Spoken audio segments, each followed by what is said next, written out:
Thanks for bringing Max in today. I've completed my examination and I can see the swelling on his left ear.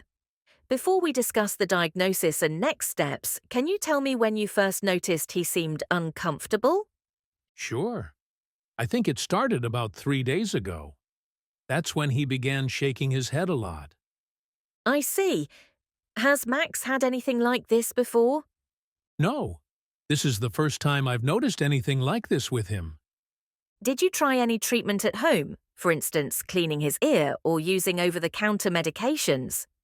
No, I wasn't sure what to try, so I decided to bring him in instead.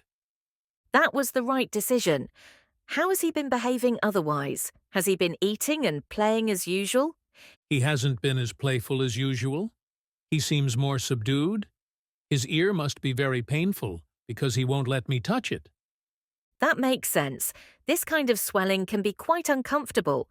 Have you noticed any other symptoms, such as discharge from the ear, scratching, or anything unusual with his appetite or energy levels? No, just what I mentioned. He's eating okay, but he's definitely not his usual self. Thank you for sharing all of that. Based on my examination and what you've told me, Max has what we call an oral hematoma. This is a localized collection of blood between the layers of his ear flap. It's often caused by trauma, like vigorous head shaking or scratching, which can happen if the ear is itchy or irritated. Oh, I see. That sounds painful. It can be, yes. The good news is that we can treat it, but it's important to address the underlying cause as well. Often, these hematomas are linked to ear infections or allergies. Max's ear canal looks slightly inflamed, so I'd like to do a cytology test to check for infection or parasites. Okay, that makes sense. What would the treatment for the swelling involve?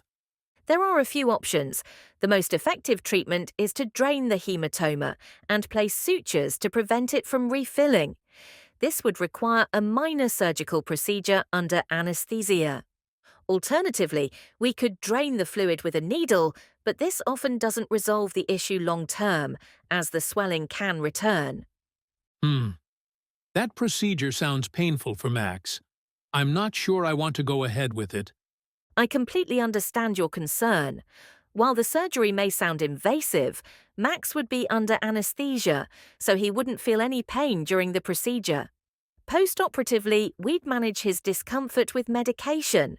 The goal is to resolve the hematoma and prevent complications like scarring or deformity of the ear, which can happen if it's left untreated.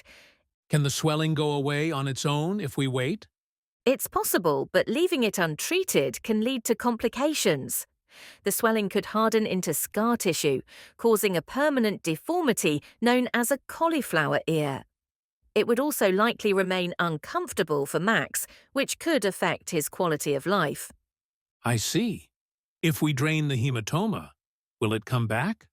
If we only drain the fluid without addressing the underlying cause, there's a high chance the hematoma will refill. That's why I recommend a combination of draining the hematoma surgically and treating any underlying conditions, like an ear infection or allergies. And what happens if the swelling comes back again after the procedure?